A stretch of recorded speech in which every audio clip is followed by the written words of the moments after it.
तो स्टूडेंट्स, सबसे पहले आपको तो इस क्वेश्चन में इंटरेस्ट ऑन कैपिटल को फाइंड करना पड़ेगा। कैपिटल यहाँ पर चेंज हो रही है, तो क्वेश्चन में आप देख सकते हैं कि एक्स एंड वाई की जो कैपिटल है वो आपके पास 1 नवंबर से चेंज हो रही है।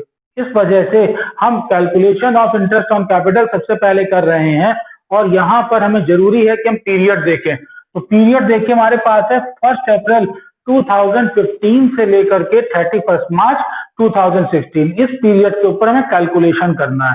1 नवंबर को चेंज हो रहा है, तो इसका मतलब हुआ कि एक पोर्शन हमारा 1 अप्रैल से 31 अक्टूबर एक पोर्शन हो जाएगा, और फिर 1 नवंबर से लेकर 31 मार्च यहाँ पर सेकंड हो जाएगा। इसका मतलब है कि 5 मंथ के लिए हम कैलकुलेशन सेपरेटली करेंगे, और 7 मंथ का इंटरेस्ट ऑन कैलकुलेशन कैपिटल का कैलकुलेशन सेपरेटली किया जाएगा। अब इसमें एक और जो ट्विस्ट है उस पर ध्यान देना है कि 1 नवंबर को पार्टनर्स ने कैपिटल टोटल 9 लाख डिसाइड कर ली है। तो इसका मतलब हुआ कि 9 लाख जो है वो एक्स और वाई के बीच में किसी रेशियो में होगी। तो क्वेश्चन है प्रॉफिट शेयरिंग रेशियो पे एडजस्ट करने के लिए कहा गया है। तो यहाँ पर आपको ध्यान देना चाहिए कि प्रॉफिट शेयरिंग रेशियो क्वेश्चन में गिवन है या फिर गिवन नहीं है। यहाँ पर आपका 2:1 देखिए क्वेश्चन में गिवन है। अगर 2:1 गिवन नहीं होता तब हम लोग इसको लेते एब्सेंस ऑफ पार्टनरशिप डीड की तरह, और पार्टनरशिप डीड एब्सेंस में हम लोग कितना लेंगे, इक्वल लेते। बहरहाल आते हैं क्वेश्चन पर कि यहाँ पर 2:1 गिवन है, तब इस वजह से x पे हम 2/3 करेंगे जैसे आप देखिए, और y के ऊपर हम 1/3 करेंगे। तो 2/3 का मतलब है कि x की कैपिटल अब हो जाएगी 6 लाख और y की कैपिटल हो जाएगी 3 लाख। तो सबसे पहले तो आपने कैपिटल का डिवीजन कर लिया।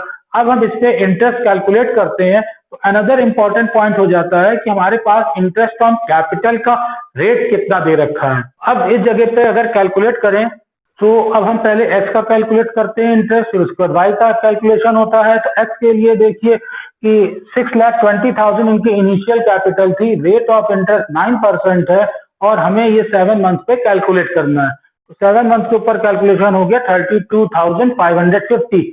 आफ्टर देन सेकंड पोर्शन पर आते हैं, जब कैपिटल इनकी 6 लाख है, 6 लाख पे 9% हम लोग 5 मंथ के लिए कैलकुलेट कर रहे हैं, ये हो गया 22,500। इसका मतलब कि अब हमें पता चल गया कि एक्स का इंटरेस्ट ऑन कैपिटल जो है वो 55,050 रुपीज आता है।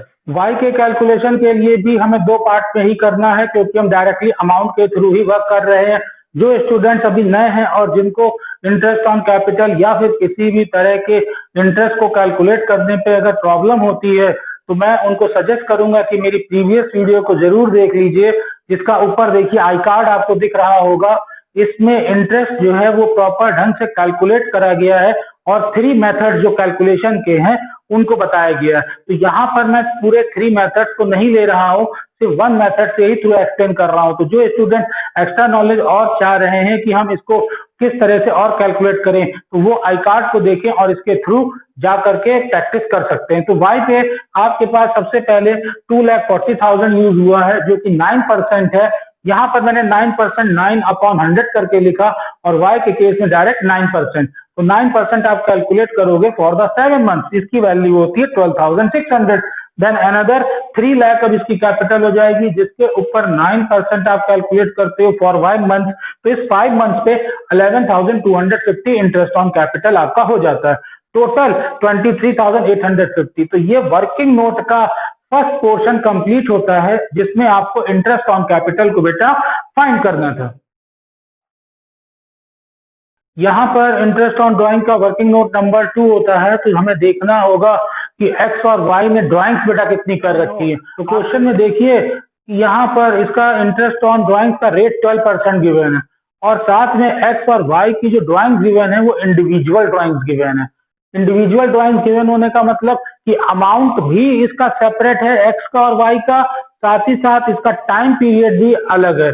मैं ऑलरेडी बता चुका हूं अपने प्रीवियस क्लास में कि टाइम और अमाउंट अगर इक्वल हो तब हमें डायरेक्टली यूज करना चाहिए shortcut method, but in this case time period जो है मतलब गैप 2 ड्राइंग के बीच में वो भी अनइक्वल है और अमाउंट भी अनइक्वल है। तो हम लोग ऐसी कंडीशन में यूज करेंगे प्रोडक्ट मेथड।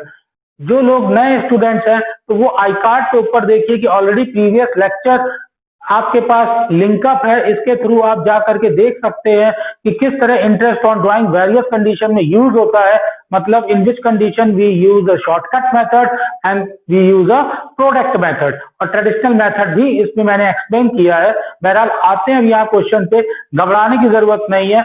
यहाँ पर जो बेसिक कॉलम्स है उनके थ्रू ही मैं आपको एक्सप्लेन करता हूँ।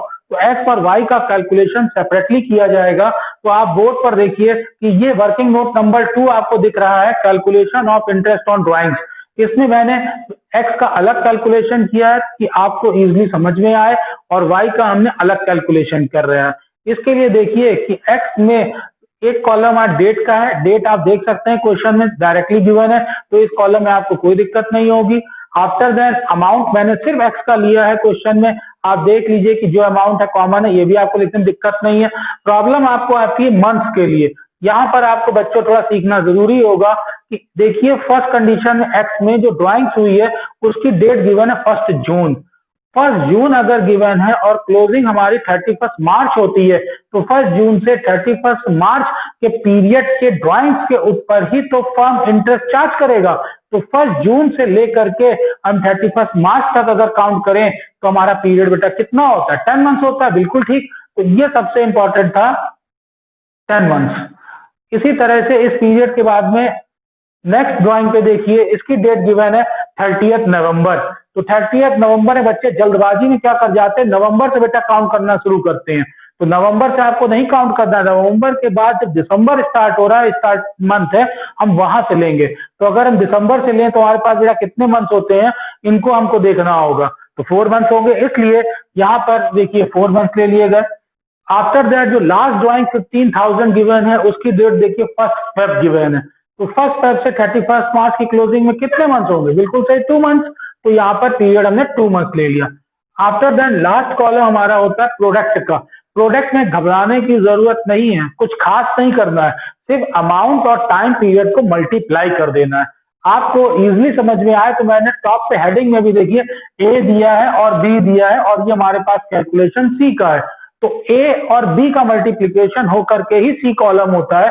सी is equal to A into B, top पर मेंशन कर दिया। तो यहाँ पर आप देख सकते हैं कि मल्टीप्लीकेशन करेंगे जब हम, यहाँ पर आप देखिए कि 20,000 हमारे पास ड्राइंग थी, 20,000 पे 10 का मल्टीप्लीकेशन किया तो ये वैल्यू हो गई हमारी 2 लाख।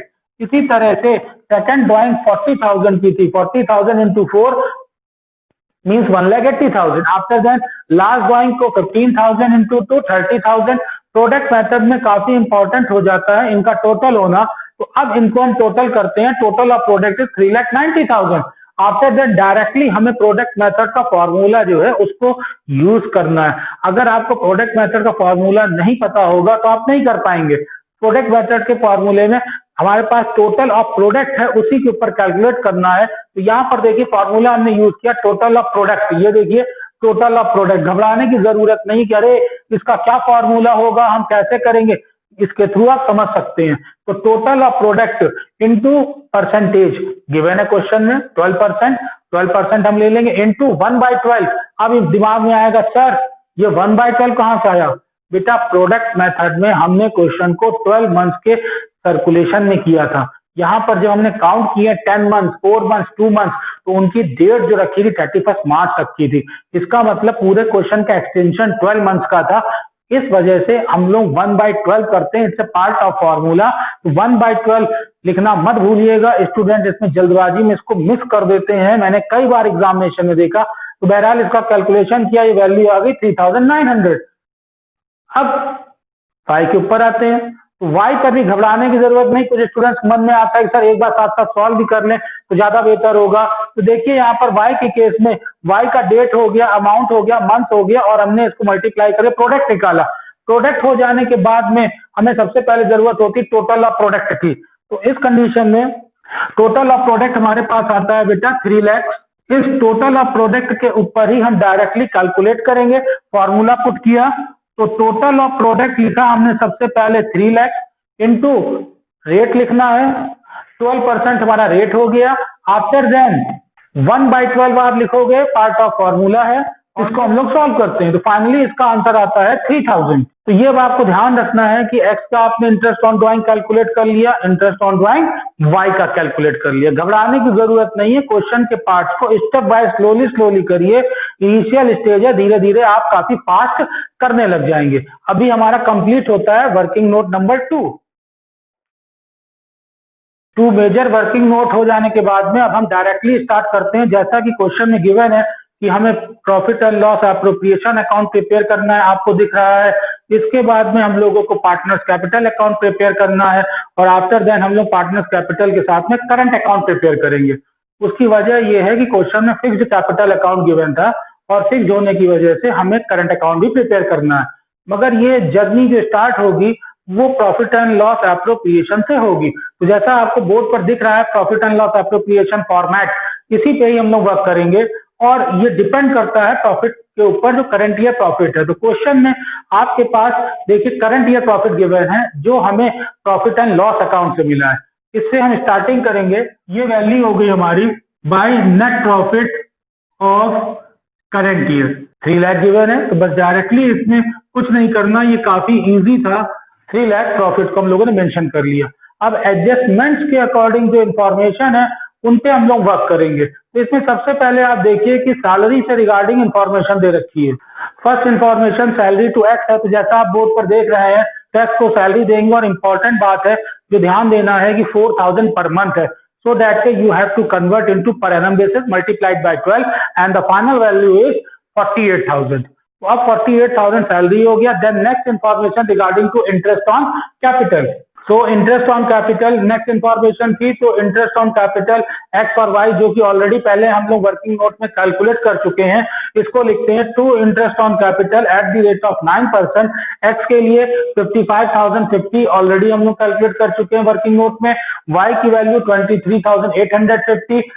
ध्यान दीजिएगा कि जब भी एक से ज्यादा वैल्यू हो तो हमको उसको हमेशा इनर कॉलम में लिखना चाहिए और इसका टोटल आउटर कॉलम में। ध्यान दीजिएगा कि जब भी आउटर कॉलम में लिखें आप लोग तो एक अंडरलाइन जरूर कर दीजिएगा। अंडरलाइन के बाद में आउटर कॉलम का वैल्यू लिखते हैं। देन अब हम लोग आते हैं किस पे, क्रेडिट साइड पे interest on drawing. Interest on drawing भी हम लोग वर्किंग नोट पे कैलकुलेट कर चुके हैं।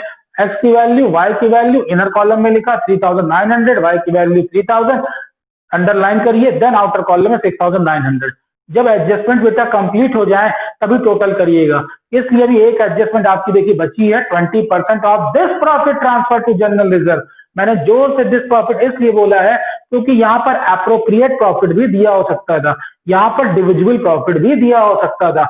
तो अगर इस जगह पर एप्रोप्रिएट प्रॉफिट या डिविजिबल प्रॉफिट होता तब क्वेश्चन दूसरे तरीके से सॉल्व होता। दिस प्रॉफिट का मतलब है कि 20% ऑफ 3 लाख डायरेक्टली सॉल्व करोगे जो वैल्यू आपकी होती है 60,000। तो डायरेक्टली आप यहाँ पे 20% of 3 lakh general reserve transfer करेंगे। ये देखिए टू जनरल रिजर्व 20% 60,000 को आप डायरेक्टली ट्रांसफर कर रहे हो। अब कोई इंफॉर्मेशन नहीं बची हुई है। देन इसको हम बैलेंस करेंगे और बैलेंस करने पर हमारे पास बैलेंसिंग फिगर आती है 1,20,000। ये 20,000 balancing figure it's a part of profit which is transfer to partner capital account.